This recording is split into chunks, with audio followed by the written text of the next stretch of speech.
my husband at the time would absolutely say, like, you're such a good mom. I appreciate everything you're doing. And we were really good at the appreciation piece. Yeah. What I think was that what I was missing, if I was to go back those years, is like, God, you're sexy. I just want you right now. Like, you are so hot and you're not feeling hot. Like, you just had a baby and you're breastfeeding and you're dripping everywhere. And like, totally, you want to be appreciated for the woman and, the partner that you are, right? And you're all of that. Like, that's the adoring piece, for example, right? Yeah. It's like, I choose you as a partner. I don't choose what you do. I choose you to be my lover. I'm not choosing you because you make me dinner every night. I'm not choosing you because you do a great job of putting the kids to bed at night. Those are things you appreciate about me, but you choose me because you adore that I am funny and charismatic and sassy. That is the part that you're really connecting with. And it's nice to hear that your partner is choosing to love who you are, not what you do. Yeah.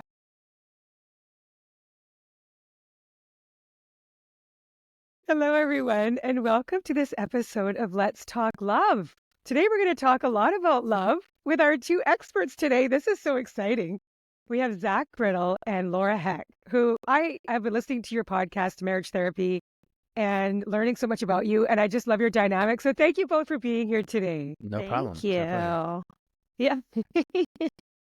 We've been hanging out. Really? We've been together since 8 a.m. It's now 11 o'clock. So we're both a little punchy, It's a lot but that for means you Zach get the best and of I. us. Yeah. Yes. And so I know you're both, can you just tell me, I know you're both marriage therapists. Zach, you're based out of Seattle, and Laura, you're in Bend, Oregon. Yeah. So you both have separate practices being marriage counselors, but you also have your podcast called Marriage Therapy. Marriage And Therapy you've been Radio. friends. Marriage Yeah. Therapy Radio. I'm sorry. Yeah, no. And you've been friends for like a lot of years, and you're kind of like brother and sister. True. From Yeah. your dynamic. Yeah. It's true. We are still trying to figure out who the older sibling, if we have like a sibling dynamic, who the older sibling is, although it's obvious that I'm the youngest and better looking of the two. But Yeah. Yeah. We were just talking before you came on with Maya that Laura just ran the New York Marathon, which is amazing. And I'm really excited and proud of her. But I also ran a marathon, but I ran a marathon half my life ago. I was less than half of my current age when I ran my last marathon. So which means he was young, because he's not. How old are you now? 51. 51. Yeah. Yep. So I'm going to break his record in my 40s. Just want you to know. You already did? Yeah. Not yet. You mean with the time? Yes. Oh, okay. Yeah. That'd be interesting. Be a Well, neat I think trick. that's just incredible. I have never ran a marathon or a half marathon. The longest I've done is 10K, and I thought that was a pretty good deal. Yeah. 100%. Yeah. It absolutely Yeah. is. But yeah, So- Zach and I, we're buddies and we teach together. So we're both teachers for the Gottman Institute. And I know you know who the Gottmans are. Sure John do. and Julie Gottman. Yeah. So We're so have been excited to teaching have. They're with going to be them. coming at our summit this year. I saw It's that. so exciting. Your Yeah. lineup is incredible. I think Thank you're you. going to really benefit. You got some really great speakers to join the Yeah. summit. Phenomenal. And you both follow. So you're both Gottman. Can you tell Certified. us about that? Gottman certified therapists, and what does that mean? Yeah. Zach? Okay. So being a certified Gottman therapist basically means that you are trained in Gottman method couples therapy, which is based on his in particular research, about 40 years of research with couples, really just trying to figure out. I mean, he will tell you to this day, he was not trying to help anybody. He just wanted to know what worked and what didn't. And so the methodology helps people do more of the things that work. And that is collectively sort of understood as the 7 principles for making marriage work. That's his best-selling book. And then fewer of the things that cause divorce. Dr. Gottman got famous for being able to predict divorce, meaning that he sort of positively correlated behaviors that were present for couples that were miserable or who were divorcing or who just kind of couldn't figure out how to make it work. And so correlating that and understanding it meant, if you do fewer of these things and more of those things, then you can have a marriage that you can enjoy and celebrate. Right. That's the quick and dirty on what it means to be a certified Gottman therapist. Right. So we're vetted. I mean, there's a lot of people that utilize the research and that have read the books, but the process of going through and actually becoming certified, I think we're probably up to about 400 in the world that have been certified. So it's a really small number of specialists that the Gottman Institute has vetted, has said, yes, we have taught you and you've been able to prove competency, and we want for you to represent the Institute as a certified Gottman therapist. So it's a pretty special, designation in the world. And then we were on staff and continue to be on staff, whether we're like an employee or an instructor, basically. So we teach for the Gottman Institute. We will offer the Art and Science of Love, which is a workshop that they offer, and we'll host that. Or we will teach other clinicians how to offer workshops using the protocol and the curriculum. So yeah, we're pretty involved with the Institute. I think that's fantastic. And you just wrote your Our own workbook book together, We right? Did. Thank you for sharing with us. My colleague Kirsten and I work on all of our podcasts and research everything before we have guests on. And we both read through your workbook. It's fantastic. I mean, it's one Thank of you. these things that you're going to pick up over and over and over again. So tell us about Reconnect and what led you to write your workbook and who it's for. And then I'd like to get into some of the meat of it. Yeah. Yeah. Sure. That project was ideal for us. We found a publisher who wanted to help people kind of make a difference on the ground in their day-to-day life. One of our priorities for Marriage Therapy Radio, the podcast that we do, is that we want people to have two experiences all the time. And number one is that they say, I never thought about it like that before. And number two is that they have something practical that they can do to like change just their day-to-day living in a relationship. So the book really is kind of the combination of those two things and the combination of our particular skill set. So I'm more of a kind of a literary metaphor, waxing poetic guy. And so I got to write a lot more of the kind of the meaty or reflection-y kinds of parts. Yeah. And then Laura is excellent at like helping people take a concept and put it in motion or put it in practice. And so thinking about questions or activities or, so we just got to kind of take, 45 topics or so and just sort of say, okay, what does it mean to think about this topic? And then what does it mean to actually connect with another person around the content?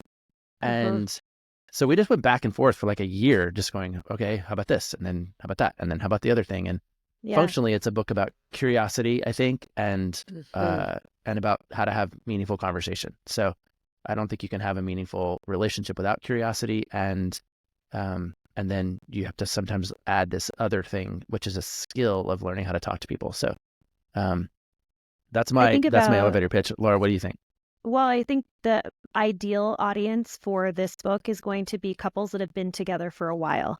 And I don't want to put a number on it if it's couples that have been together for 10 years, 20 years, but if you are experiencing some kind of drift of connection between the two of you, and drift could be because you had children and suddenly the relationship that was once the priority is no longer, it's actually at the bottom of your list. And so you've drifted apart emotionally, you've disconnected. I had a couple in my practice came to me yesterday and they have been married for about 10 years, but they're later in life and it's like their second or third marriage. And so when they came together, they maintained their independence quite significantly. And there wasn't a whole lot of merging between their two lives. And they just said, we are really great functionally as roommates, but we don't have a lot that creates that sort of like we-ness between the two of us. And I am going to ship the book Reconnect to them.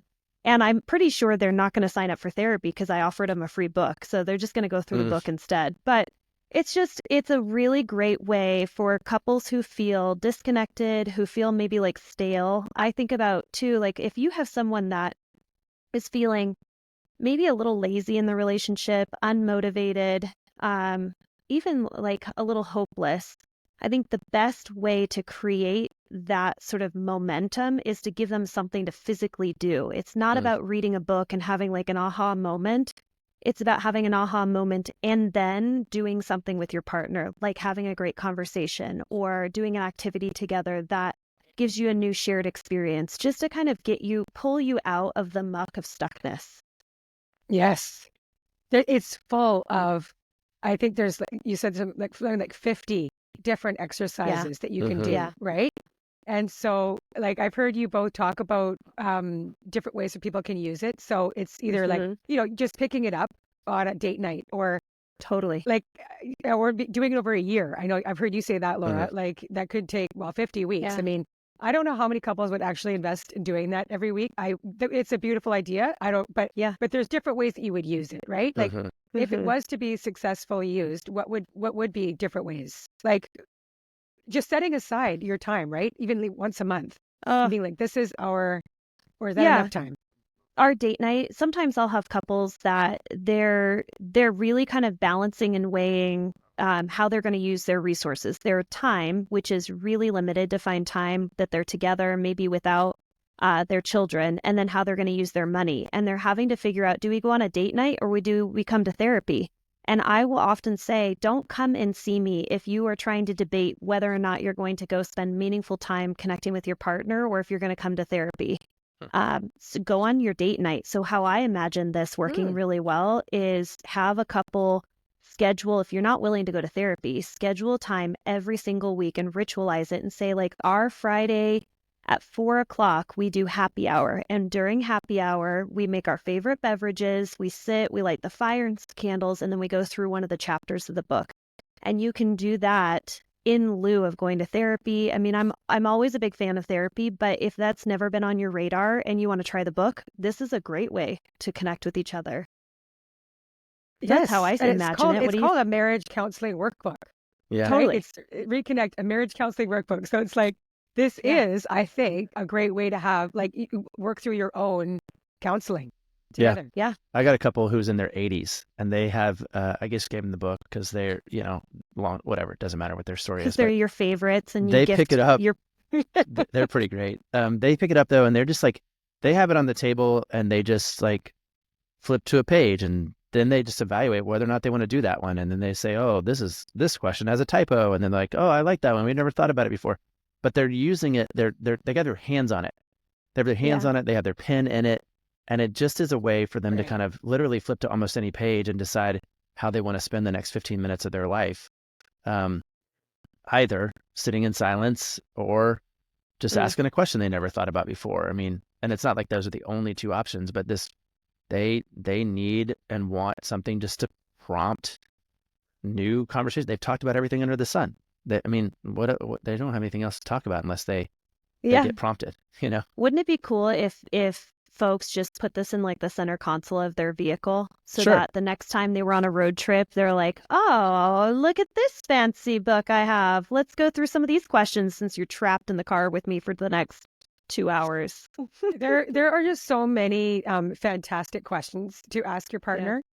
And one thing you say is the central question that drives this workbook is, why does meaningful conversation sustain healthy marriages? Meaningful conversation is the lifeblood of any lasting, loving relationship. And I get that, right? It's like right now, I'm in my boyfriend and I have been together for over 8 months, which is still a new relationship. Yeah. So we are constantly asking each other questions. I'm super curious to get to know him because it's like there's so much I want to know. And so I think in a new relationship that comes naturally. But something you talk about in your book, which I think is so fantastic, is something that's called the sin of certainty, which I think a lot of couples get lost in, right? It's like, can you explain what sin of certainty is? Because this is something that I think like the couples have been together for 10 years. They're in this, like a lot of them. Yeah, this is definitely Zach's alliteration, even though certainty starts with a C, it has the S sound. But this is his creation, so I'll let you answer that, the sin of certainty. Well, actually, it warms my heart that that's what you picked out, because I think it is maybe the most egregious sin that you can levy inside of a relationship, which is, I already know what you're going to say. I already know who you are. I already know what I think. I already know, and I'm stuck in that.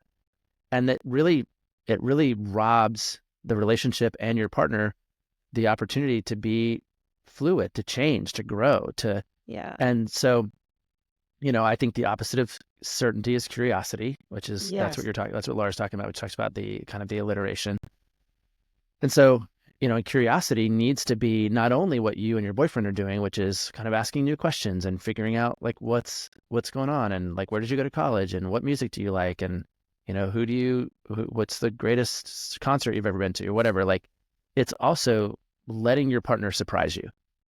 This is why we say on the podcast, we want people to have the experience of like, I never thought about it this way before. Because if you've locked them down and decided that they are already, grouchy or anxious or an introvert or a spender or whatever it is, and you lock them into that persona, then they don't have any room nobody has any room to grow.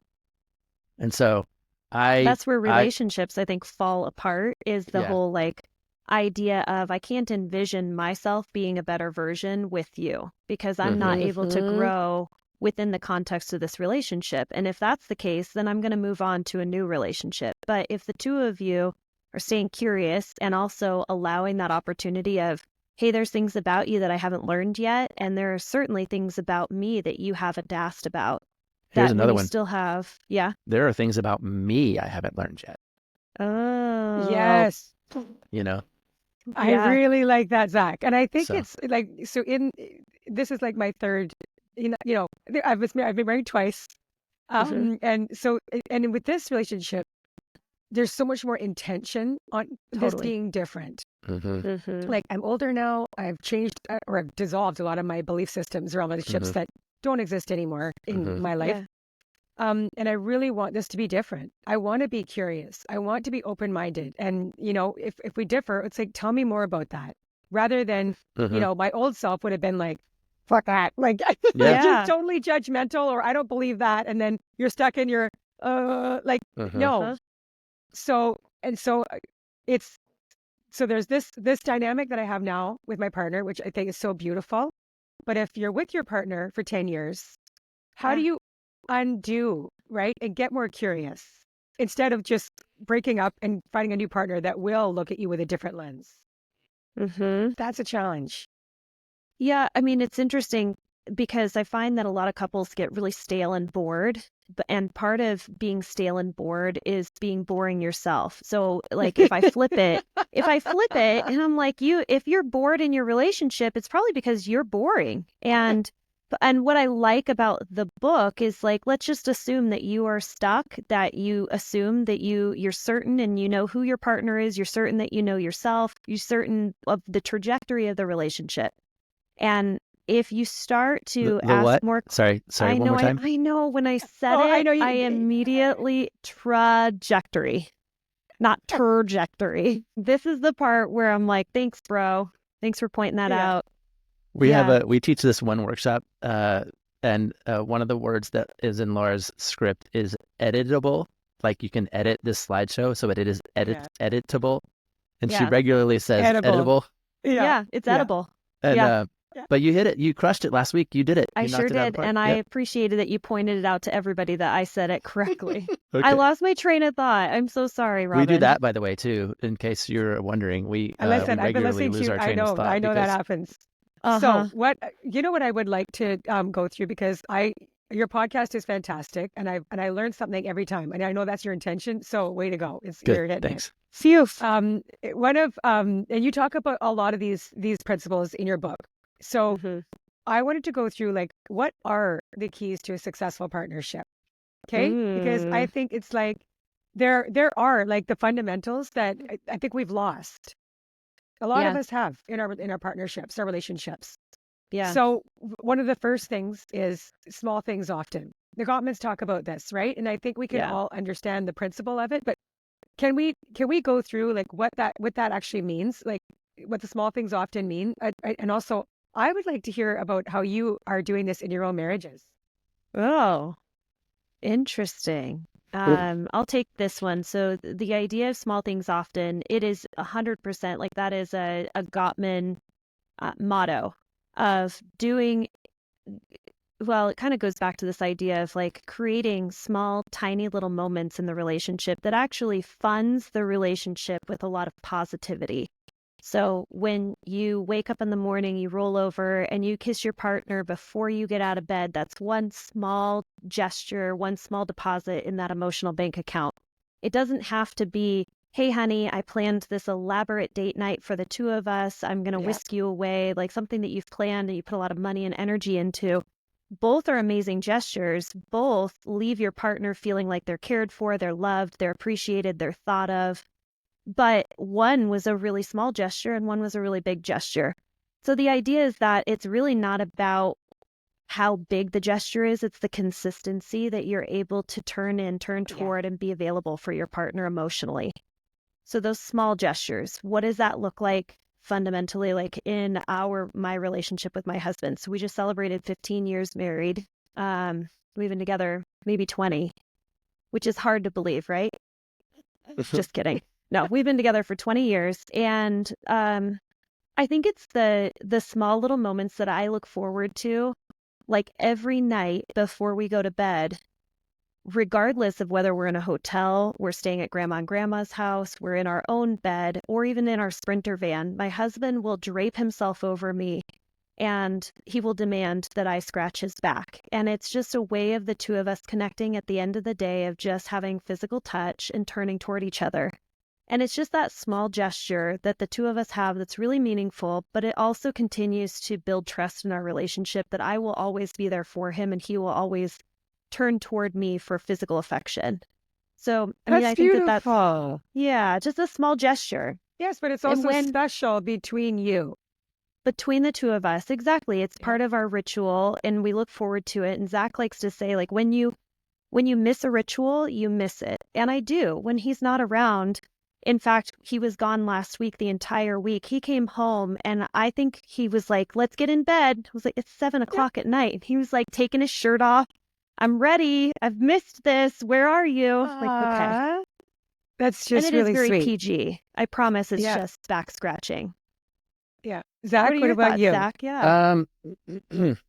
Yeah, I think the reality is that the Gottman method sort of supposes that there are three sort of primary competencies in any relationship. And the first one is really around the friendship. The second one is about managing conflict or managing difference. And the third one is about kind of mission, vision, values. But people always come in and they want skills to manage conflict. That's what usually brings people into some kind of a relationship moment, is that there's a crisis or there's a pain point. And that pain point is usually around conflict. And the thing about small things often is it is the way that you manage conflict. You build the friendship, you build equity in the emotional bank account, you protect the relationship from stuff. Because when you're feeling good, when you're feeling known, when you're feeling supported, when you're feeling attractive, when you're feeling like, then a lot of stuff brushes off your shoulder. Like they might be 10 minutes late, but you know you're getting a big hug, or you know that maybe they called you in advance. Like, but when you don't feel those things and somebody's 10 minutes late, you can begin to make up a story about their care for you, their investment in the relationship, whether or not this is going to keep happening, whether or not anything's ever going to change. So small things often really is this notion of buffering the relationship against the possibility of conflict. And for Rebecca and I, it's pretty well ingrained now. Like it's almost unconscious, but it's things like please and thank you. It's eye contact. It is little non-sexual touch in the car or on the couch. It's also sexual touch, of course, but like it's a bunch of little things that just say to her and she to me, I got you. You're my person. I'm interested in you. For her, she's actually learned that the way she answers the phone is part of small things often. If she answers the phone like, hey, babe, then that is buffering us against, hey, hello, so it's sometimes it's super subtle. It doesn't even have to be very relational. It can just be a choice that you make to be friendly over and over again. And you can graduate up. There are more advanced skills here, but sometimes it's really just as simple as just kind of being kind. Yes, it is. It is so much about like the fundamentals of being a really good human and kind and loving towards your person. Yeah. Like respect, kindness, attention. Like that person, you want that person to feel seen. Oh my gosh, I love this, Laura, that you talk about something else. Like I've learned so much from you this week, you guys. I really have.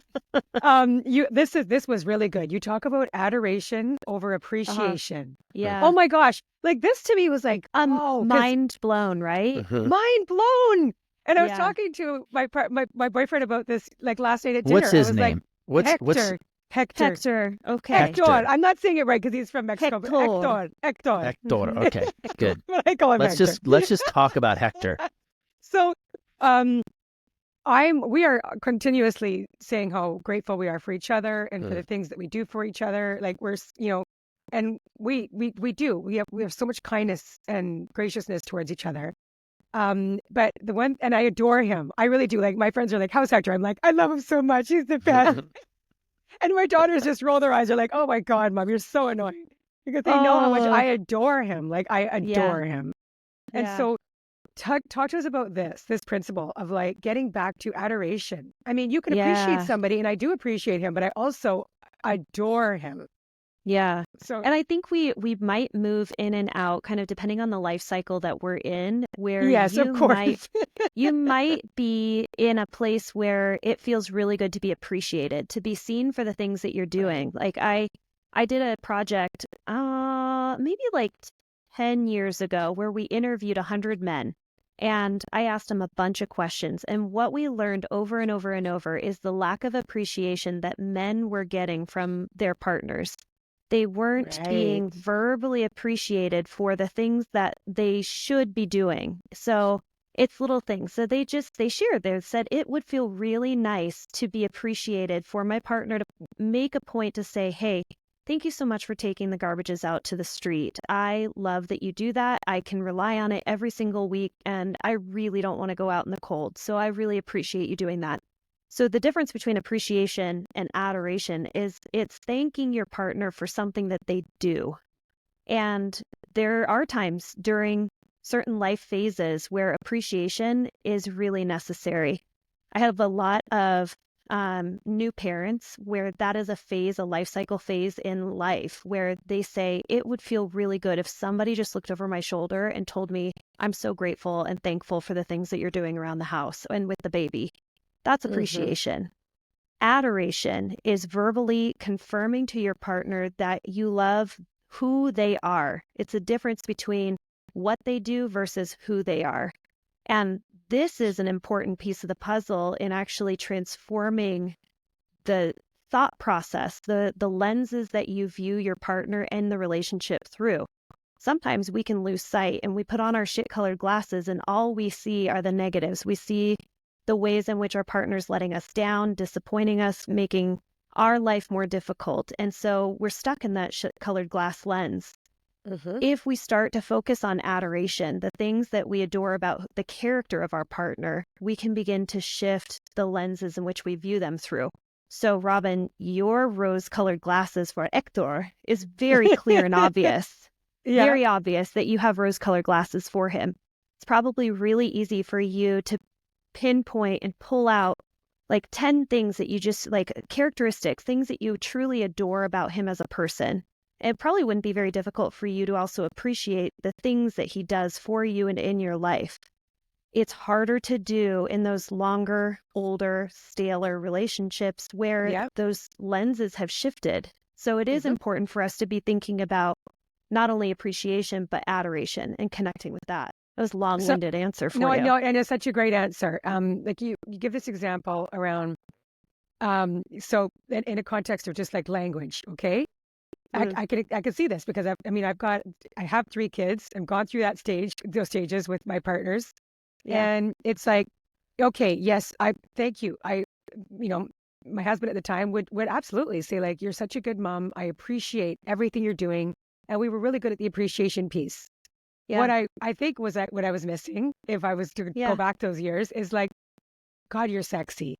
I just want you right now. Like, you are so hot and you're not feeling hot. Like, you just had a baby and you're breastfeeding and you're dripping everywhere." And like, totally, you want to be appreciated for the woman and, the partner that you are, right? And you're all of that. Like, that's the adoring piece, for example, right? Yeah. It's like I choose you as a partner. I don't choose what you do. I choose you to be my lover. I'm not choosing you because you make me dinner every night. I'm not choosing you because you do a great job of putting the kids to bed at night. Those are things you appreciate about me, but you choose me because you adore that I am funny and charismatic and sassy. That is the part that you're really connecting with. And it's nice to hear that your partner is choosing to love who you are, not what you do. Yeah. Yeah. Okay, so something that I mean, there's so many things, but I love the exercise that you have on page one. It's like 123, 106, 107. We're The pulling our roles, books rules, and out. responsibilities. Okay, because I think a lot of couples, I mean, you're a couples therapist, okay? So you're seeing this a lot. People are coming into your office, and they're going like, she doesn't do, like, she's not appreciating me. Okay, he might be saying that, and she's going, he Yeah. doesn't do anything to help me. Like, I am freaking doing it all. Okay, I think Yeah. this is such a common complaint dynamic. And okay, a couple of things came to mind. So I've got nurses that help me with my son, and they're the most amazing people. They're like my three wives. I love them so much. And so I talk to them I about have three work all the wives. time. He does. Yeah. He does. It's one of my running jokes. I have a 51-year-old wife. I have a 21-year-old wife, and I have an 18-year-old wife because Your daughters. all my Yes. daughters require Yeah. me to use my Yeah. relationship skills. Yeah. Anyway, And so I was talking to one of my nurses about this thing. And what she was saying, which is, I think is so common, is like she and her husband will come in, get in this kind of dynamic where he comes into the kitchen and goes like, well, what do you want me to do? What do you need? Right. And she's like, take a look around, right? Like Yeah, the sink is full of dishes. There's laundry on the couch. Like, Yeah. and then she gets mad and she's just like at the state of just like nothing. Just don't even. So that is like a standstill. It's definitely continuous, right? Yeah. But you've got this exercise on 106, 107 of your workbook where it lists like, it's like 4 pages of like Mm-hmm. the roles, the responsibilities in your relationship. Everything Yeah. from cleaning the bedroom, doing laundry, taking out the garbage, the recycling, booking kids' dentist appointments. I mean, you could, because there's obviously the emotional labor, but that takes time and Right. energy. Yeah. And then there's the physical where you have to do the tasks to upkeep your home and your life. Yeah. And so why did you put this in there? And like, what would, like, because I thought this was an amazing exercise. I really did. I was like, and then you can show each other, right? This Totally. is what we're each doing. And it gives a Yeah. better, broader perspective. So you can have a better discussion around it. Yeah. Well, it's funny because a lot of this actually comes out of Eve Rodsky's book, Fair Play. Have you heard of Fair Play? So we're booking you for a podcast. So yay. Awesome. We're going to be talking to her about this. Yeah. Yes, and it's phenomenal. But she wrote an entire book on this topic, which is, I mean, we all sort of fill these roles in our household. And sometimes it's very intentional of how you decided that you were going to fill that role in the household. And sometimes you just evolved into it. And maybe you evolved into it because you were a stay-at-home mom while your partner was working full-time, and that was sort of the way that your roles arranged themselves. Maybe you fell into it because it was your family of origin, and that's what you observed from your parents and the roles in which they filled. Maybe it's because you're best at that job and your partner is pretty awful. But I wanted for couples to become really aware of what was actually happening. I think perception is so flawed in relationships when they start saying, I do everything around here. It's like, no, that's not actually true. You don't do everything. Your partner also does things. But it is true that we feel underappreciated, unseen. Nobody is going to pat you on the back and say, good job cleaning those toilets other than you. So I think it's really helpful for couples to actually get a clear picture of who's actually doing the role currently. How satisfied are you with being in that role? And is this an opportunity for the two of you to rearrange your roles? And I think we should be doing this. I throw out an arbitrary number of like every 7 years, be able to come back to it and say, do we need to reevaluate our roles in the household? Does it make more sense for you to be driving the kids and dropping them off? Does it make more sense for you to be managing the finances?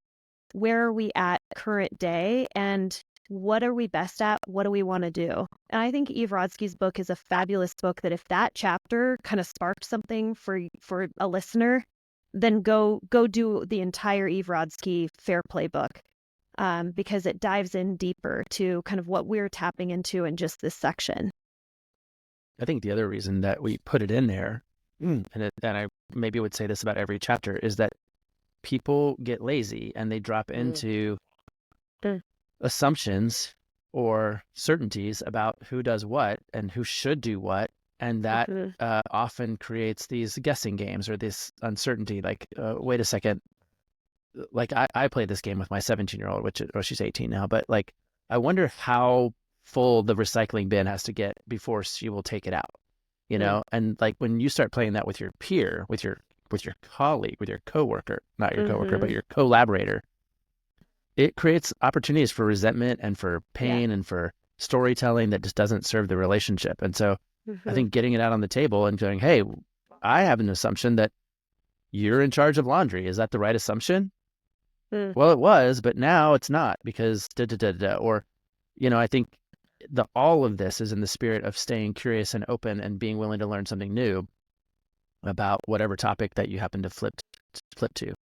But that you made a really great point about some of this chore stuff, because I think when people do evaluate the difference between like hands-on, this is what I'm supposed to accomplish by the time the garbage truck guys come to the curb, is very different than I'm carrying all the emotional load of dentist appointments and whether or not Sarah did her homework and what's the deal with, who got bullied at school yesterday. And like, if you don't surface that stuff, then it remains hidden. And when it's hidden, you can make up stories that maybe don't serve the relationship.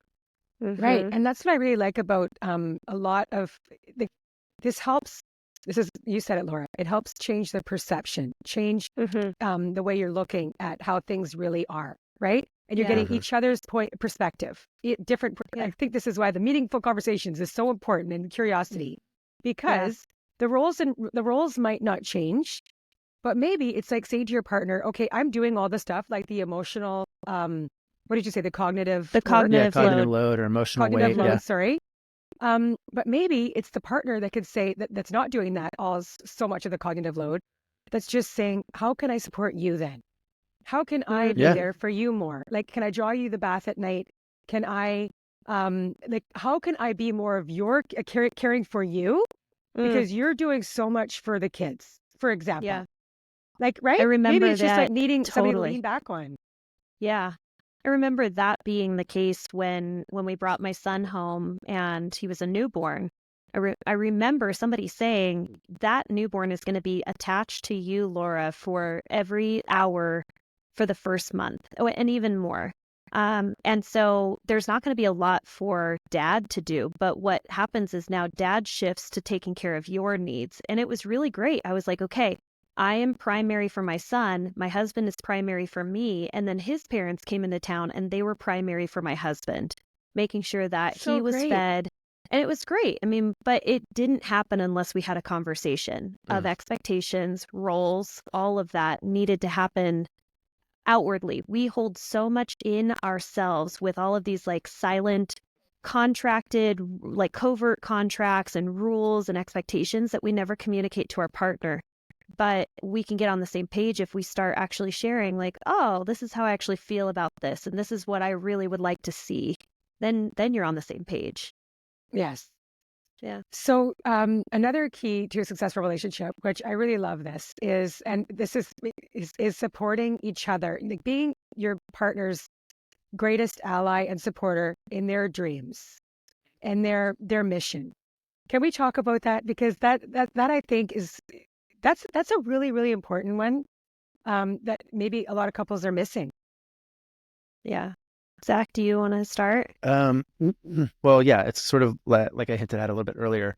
There's kind of these three primary competencies, and one is the quality of the friendship, one's the ability to manage different, and then there's this sense of, do we have the same mission, vision, values? Like, are we aligned in terms of what we want to accomplish and how we do that? We were just talking a little bit earlier, Laura and I, about, what is the couple about? Do they have something that drives them, that wakes them up in the morning? What is the thing that, and for a lot of people, particularly if they have kids, it's about legacy, right? It's about having some impact on the way the next generation thinks about relationships or money or, adventure or whatever it is. But I think when you don't have that, it's easy to feel adrift. And so the reality for us is that we're trying to help couples attach to like what it is that they want to pursue. And so Laura she's a good example between the two of us. Like, she and her husband and son, they are really about adventure. They pursue adventure. So they wake up and they orient and they think about like, what's the next adventure that we're going to go on? Mm-hmm. And that, and I can say to you and to anybody, that's what they're about. We, in my marriage, we've been about different things as we've gone through different phases. I'm about to be in an empty nest, and we're thinking about proactively right now, like what do we want to do? And that forward thinking gets us out of kind of the roommate syndrome that we talk about a lot of times, where there's just sort of this ships in the night, parallel paths. We're actually trying to figure out like, how do we create something that is indicative of our actual value set? And so I have some, and Rebecca has some, and I try to be as supportive as possible of what she's dreaming about. She's trying to be as supportive as possible as what I'm dreaming about. And then in that, we're trying to figure out like, where's the opportunity, that overlap, and actually accomplish or do or plan something specific.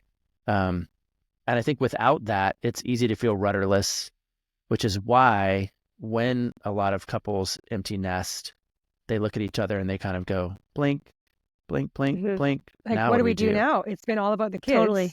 Well, and I think it's the not right about- question. I just think the emphasis Yeah. is the wrong thing. Like, I think, the way I talk about it is like, you can look at your partner and go, well, what are we going to do now? Or you can look at your partner and go, what are we going to do now? Now, what are we going to do? Mm-hmm. And that's about having a kind of a goal orientation, because otherwise you're just like, well, which way is the wind blowing? I wonder if there's, so that's the way I think about chasing It's dreams funny. or chasing goals.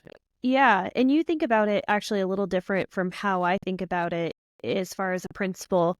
While I think it is obviously very important for the couple to have a shared goal and a shared vision and a shared mission and a shared we-ness of like, what are we all about?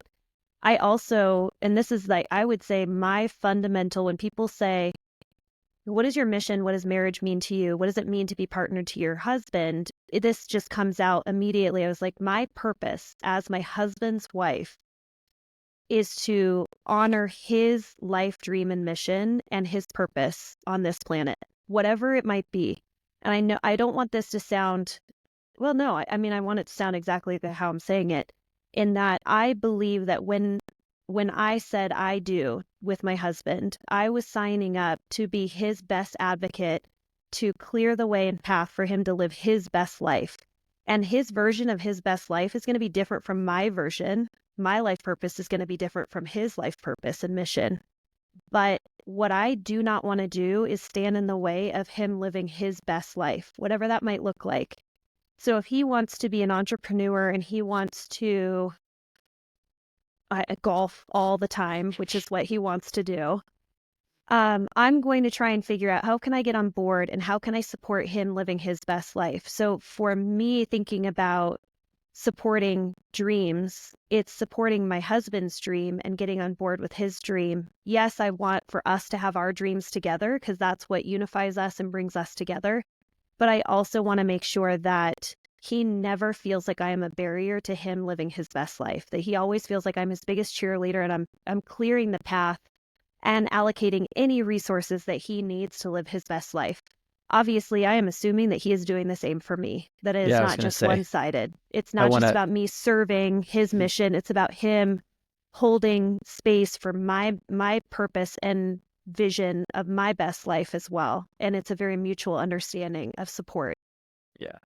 I was going to say, like, I want to stand up for you and for Ryan, because I know that's true of the two of you, and it's not her job to make sure that his dreams get accomplished. It's their job to make sure each other's dreams are accomplished. Yes. And you both have that commitment, I know, inside your relationship. It's funny. Nobody asked me, and it's okay, but I was thinking about like, what do I think my version of what you said is? And I think it's, I think my purpose when it comes to marriage is, and I've come into this in the last decade or so, is to be the best version of myself, the healthiest, sanest, most relationally grounded version of myself, in order to pull out the best version of herself, the sanest, healthiest, most relationally grounded version of her. Like that's how I would say, like, what's my purpose in a relationship, which is weird because it definitely starts with this whole like put your own oxygen mask on first thing. But I've actually come to believe that that's that's a selfless thing to do. It's not a selfish thing to do. It's a selfless thing to do, is to make sure that you're healthy enough to show up for somebody else. Yeah. It's brought up a lot. I'm thinking like, and I'm going to have to talk to Hector about this tonight about our, yeah. I know like we were very, like when we first were dating, and it was something that I was like, okay, what do I want in this, hopefully my last, life partnership. And it's like, I want a container where we can both like be our best selves and grow. I mean, really, it's like this nurturing, healthy, loving, fun. I mean, the joy part is massive for me. I have to have joy because life's freaking hard. Yeah. But also a place where we can nurture each other, and so that we can actually grow. Because I think I want to grow in this lifetime. Yeah. So. Yeah. My buddy has a quote. He says, marriages are people growing machines. And I love that because that is what it should be. It should be a place where you grow in your relationship and as an individual. And then grow the people around you, having the impact of being able to grow others as well. So before we end, I just want to go through one other part of your workbook that I thought was excellent. And it's like, cool. If you are in the rut and you're like, where do we start? One of the exercises you walk people through is revisiting their love story. Like going back to, because like, I imagine people come into your office and they're like, they don't even look at each other. They're like, this is not good. We're not in a good place. So like, how do you even start? And maybe that's where you start in the workbook. Like, you don't have to go from you don't have to start at page 1 and go to like 224. Yeah. No. Okay. No, Yeah, you can it's not go linear, to page for sure. 54 and revisit your love story. That might be the place where Totally. you start. And why did you put that in there? Like, why? Tell me. Go ahead, Zach. Well, there's a couple things. I think when I spoke a little bit earlier about Dr. Gottman's research, one of the divorce predictors is how a couple tells their story. And if they tell their story and the story is full of resentments and problems and traumas and obstacles, that tends to be how they will tell their story going forward. It tends to be indicative of their perspective, and that predicts, or that influences the whether or not the relationship is sustainable.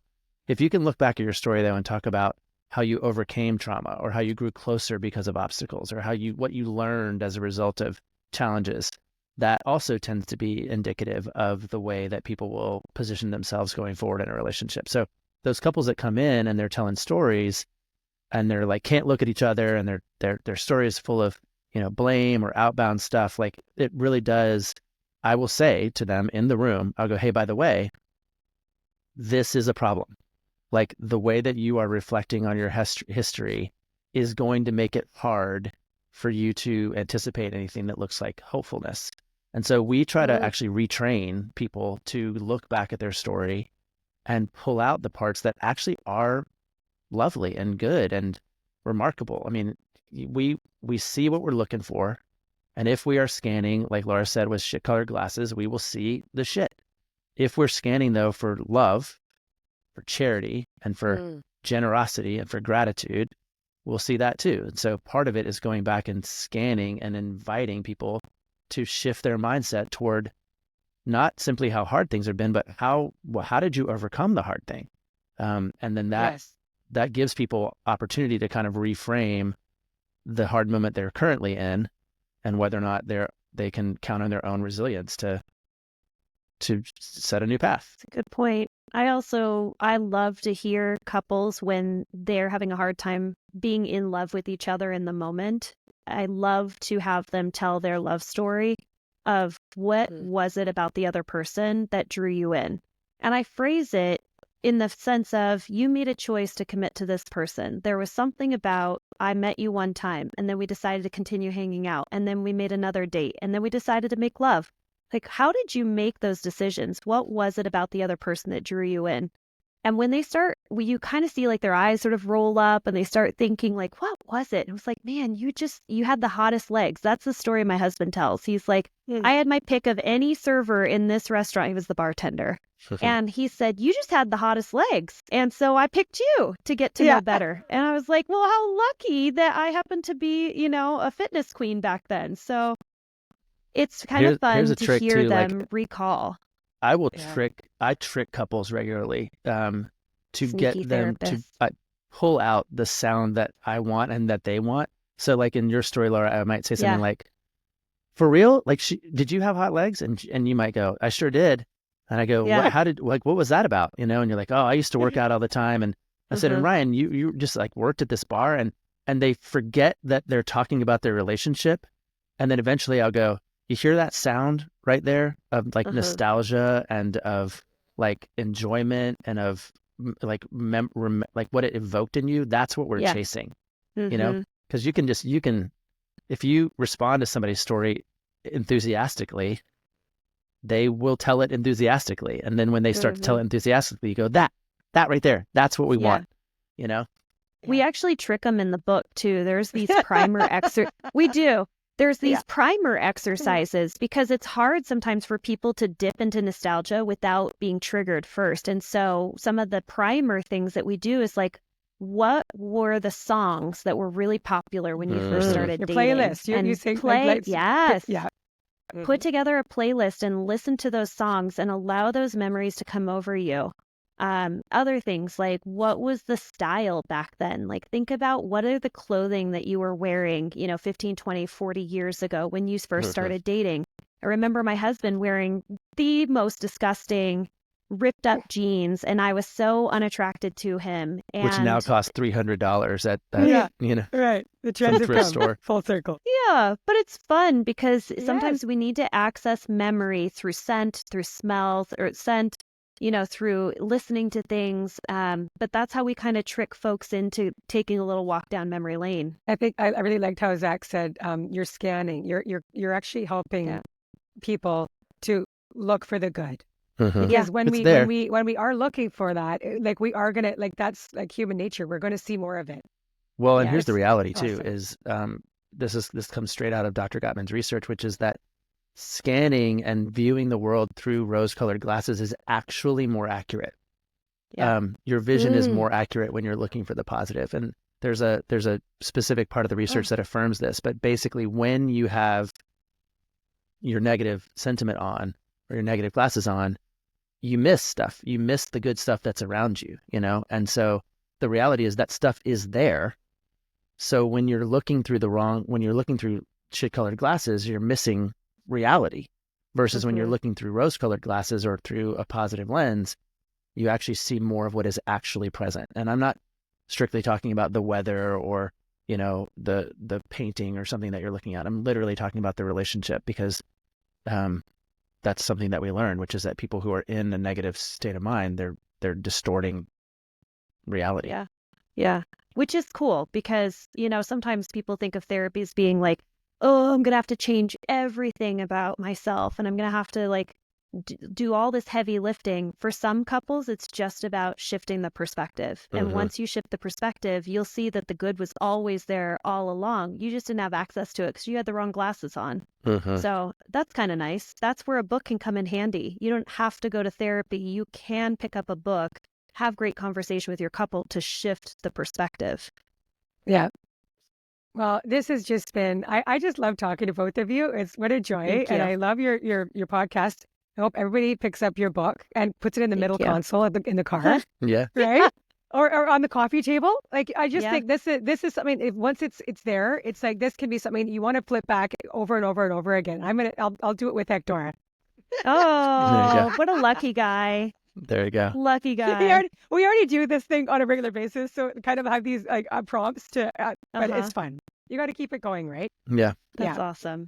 Well, I always close our podcast with a blessing, and it's based on the work of the experts that we work with. So this is from you two. So may we make having meaningful conversations with our partners a priority. Meaningful conversations are the lifeblood of any long-lasting relationship. May we take a moment to appreciate the efforts made to strengthen our relationships and celebrate the courage it takes to engage in difficult conversations. And may we remain genuinely curious of our partner's thoughts and feelings and have the conversations to reflect this.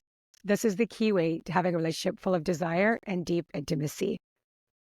So smart, those two that wrote that. Thank you. And Wow. And Laura. Sounds so good coming from Can I write Robin. that down? Can you write that down for me? It's just, I pulled it out of your chapter. So there you go. Oh, I wrote that? We wrote that? Thank you both so very much. Thank you. Yeah, no, Thanks thank for you. having This has us. been really fun. So fun. Thank you so much for being here with us. Let's Talk Love is brought to you by Real Love Ready and hosted by Robin Ducharme. If you'd like to keep learning with us, visit realloveready.com for more resources and tools to boost your relational skills and get better at love. If this podcast has resonated with you, it would mean the world to us if you could take just 30 seconds to do these 3 things. Follow or subscribe. Never miss an episode by hitting the follow or subscribe button wherever you listen to your podcasts, whether it's Apple Podcasts, Spotify, or your favorite app. This makes sure new episodes show up automatically for you, and it helps us get more visibility so more people can find our show. Leave a rating and review. Your feedback means everything to us.